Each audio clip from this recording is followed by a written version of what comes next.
Temos que nos esforçar o dobro. Sim, porque nós não partimos, né? Nós não partimos do mesmo ponto, né? Quer dizer, tá correndo na mesma pista, só que você parte lá de trás e tem gente que já tá lá na linha de chegada, né? Tem gente que já corre ali só dá 10 passinhos e já tá na linha de chegada. Você tem que correr lá de trás, né? Para conseguir alcançar o sujeito, né? Então é uma sociedade muito desigual. E aí, né? Aí as pessoas falam, mas há brancos pobres. Sim, há brancos pobres. Mas até eles já saem na frente.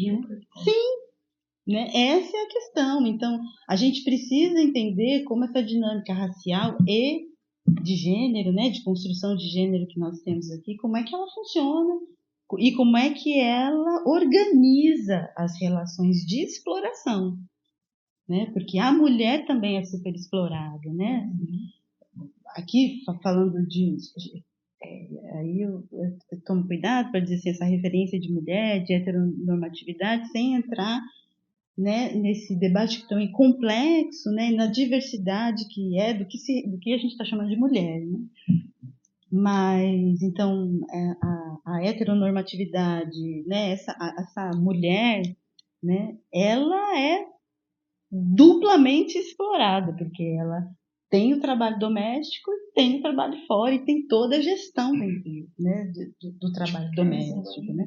Quer dizer, não é só o trabalho braçal, mas é a gestão disso.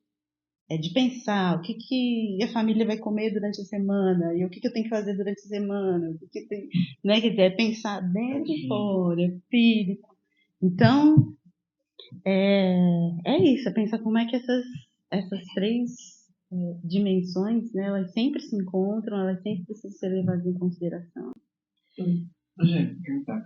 E dentro da sala de aula, os seus alunos, você já encontrou alguma dificuldade ou desafio nessa questão deles? Um aluno branco, provavelmente deve ser a maioria na sala de aula. Sim, sim. Ou deles compreender esse ponto desse ponto que você tenta passar para eles? De algum questionamento?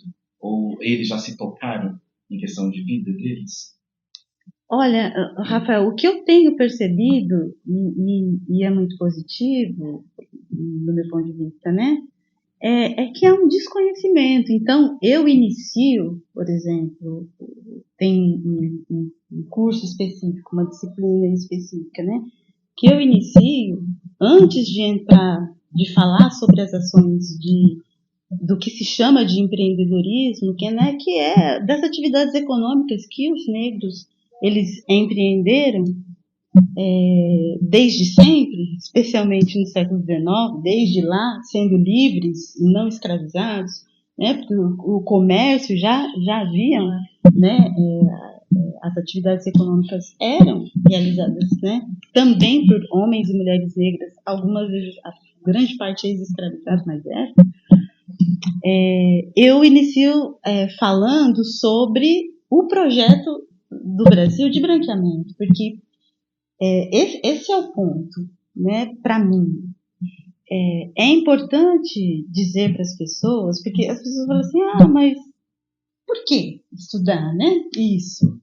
Né? Porque, antes de mais nada, é preciso que as pessoas entendam como a população lida como branca no Brasil também, né? Porque a gente fala de branco, mas é a nossa construção nacional de branco, né?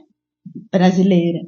Porque fora daqui, o branco já, né, muitos brancos aqui no Brasil não são considerados brancos, não são brancos lá. Então, assim, nós estamos falando da dinâmica, da nossa dinâmica nacional aqui, o que é, né, as pessoas que são lidas como brancas aqui no Brasil. É importante que elas saibam como elas foram privilegiadas pelo Estado.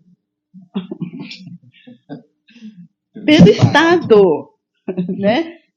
Pelos governos, historicamente, incluindo aí os imigrantes europeus, os imigrantes, né, enfim, estrangeiros. Né? Estes foram privilegiados porque havia um projeto de branqueamento e de limpeza étnica, de depuração de raça. Então, por isso, alemães, ingleses, espanhóis, italianos, portugueses vieram para cá. Né? Depois, na linha hierárquica, porque eles diziam, né, os eugênicos diziam que chineses, os orientais, eles seriam entre os brancos, os que menos eles queriam, assim, porque era uma raça também que já tinha um pouco de degeneração, né? Uma raça amarela, uma raça que não era tão confiável assim, japoneses, chineses, né? Mas havia essa hierarquia. Mas que ainda assim ganhou a sua terra dentro do país. Sim, ainda assim foram privilegiados por políticas que viabilizaram com que essas pessoas pudessem vir para o Brasil e pudessem construir os seus empreendimentos com vários dispositivos, né? Alguns ganharam terra, outros não ganharam a terra, mas tiveram as suas terras facilitadas, a compra da terra facilitada, tiveram, e todos com certidões das terras dadas de forma gratuita, não tiveram que passar pela certidão da terra, insumos, existiam cotas para filhos de agricultores e de pequenos agricultores imigrantes para entrarem em cursos técnicos de agricultura, para aprenderem esses foram as primeiras cotas em escolas, porque os primeiros cotistas, nacionalmente falando, foram os imigrantes europeus. Estes foram os primeiros cotistas. Eles tiveram privilégios que a população negra indígena não teve. Nós não tivemos. Porque não é justo cotas, né, educacionais, então vamos trocar as cotas. Se vocês derem um título de terra para o meu povo, eles vão preferir. Eles vão preferir terra, eles vão preferir ajuda de insumos agrícolas, eles vão preferir orientações técnicas de como trabalhar na terra do que ir para de que cota escolar. Vamos trocar? Daí, vamos proporcionar isso para o meu povo, como foi para os europeus? Tá tudo bem. Aí ninguém precisa de cota para estudar, né? Porque aí a gente parte do mesmo ponto. Nós vamos, né? Nós também teremos as oportunidades de atividades econômicas mesmas.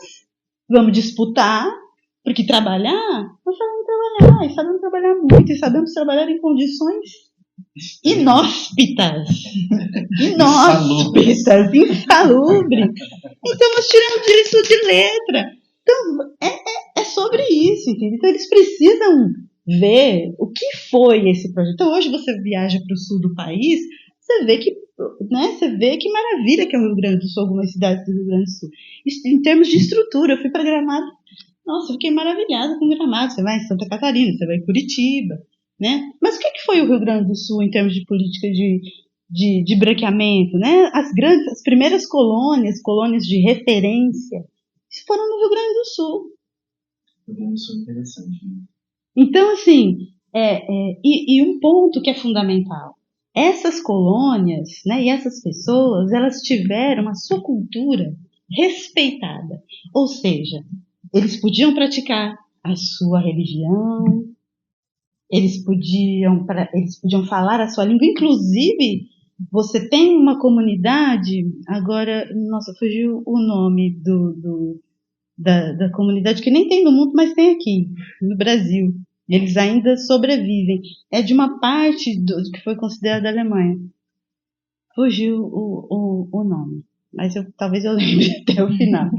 E esse grupo, a sua língua é falada na escola, tem uma escola pública lá, e a língua dele, pomeranos.